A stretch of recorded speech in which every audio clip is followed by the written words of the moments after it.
আসসালামু আলাইকুম রহমতুল্লাহ। নবম শ্রেণীর ষান্মাসিক পরীক্ষার মূল্যায়নে দ্বিতীয় পর্ব তোমাদের সবাইকে স্বাগতম।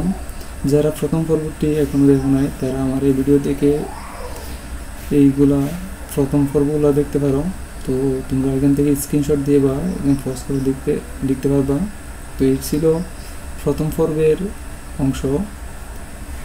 আমি এখানে স্লোলি স্ক্রল করতেছি, তোমরা ভিডিওটা স্কিপ করে দেখে ফেলো। আজকে আমরা এই পর্বে আমরা দ্বিতীয় অংশ নিয়ে আলোচনা করব। দ্বিতীয় অংশ হচ্ছে ব্যবসায়িক পরিকল্পনা। দাগ গ, ব্যবসায়িক প্রত্যাশা এবং প্রভাব নিরূপণ।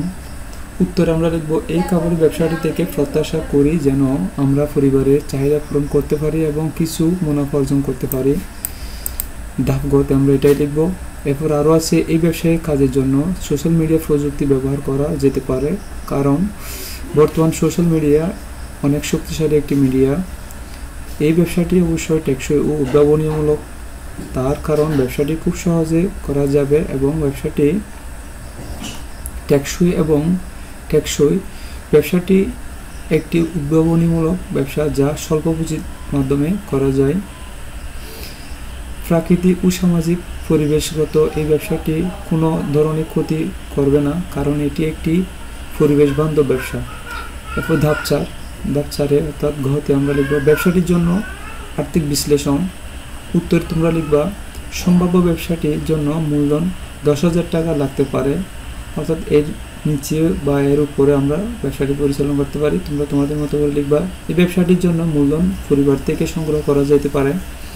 তো এর জন্য আমরা একটা ছক তৈরি করব, সম্ভাব্য ব্যবসায় আয়ের, ব্যয় ও মুনাফা নির্ধারণ। আমি একটা দেখাচ্ছি, তোমরা এখানে 2-3টা করতে পারবা। আমি এখান থেকে দিচ্ছি, তোমরা এরকম আরও লিখতে পারো।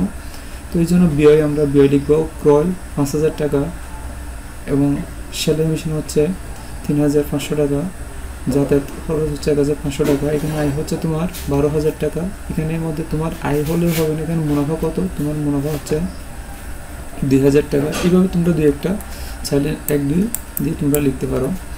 এরপর নম্বর ধাপ বিপণন আইডিয়া ও গ্রাহক সেবা। উত্তরে তোমরা উৎপাদিত পণ্য বিক্রয়ের জন্য যে কৌশল অবলম্বন করা যাবে, যথা তোমরা এখানে বিভিন্ন পয়েন্ট দিয়ে লিখতে পারো। এখানে আমি 5টা দিছি, তোমরা আরও চাইলে বাড়তে পারো। পণ্যের প্রচার করা, তথ্য প্রযুক্তির সাহায্য নেওয়া, পণ্যের কোয়ালিটি বাড়ানো, উন্নত সেবা প্রদান, ক্রেতাদের সাথে ভালো আচরণ।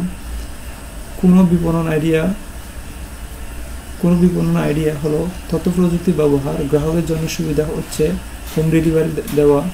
গ্রাহকের সেবার সাথে জড়িত নতুন প্রযুক্তি হিসেবে আমরা তথ্য প্রযুক্তিকে ব্যবহার করতে পারি, কেননা বর্তমান যুগ তথ্য ও যোগাযোগ প্রযুক্তির যুগ। এই তথ্য প্রযুক্তিকে কাজে লাগিয়ে আমরা গ্রাহক সেবা নিশ্চিত করতে পারি।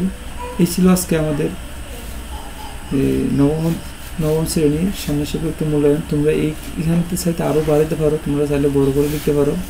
সো এই ভিডিওটি দেখে যাদের ভালো লাগছে তোমরা তোমাদের বন্ধুদের মধ্যে শেয়ার করো এবং আমার চ্যানেলটি সাবস্ক্রাইব করে রাখো। আসসালামু আলাইকুম রহমতুল্লাহ।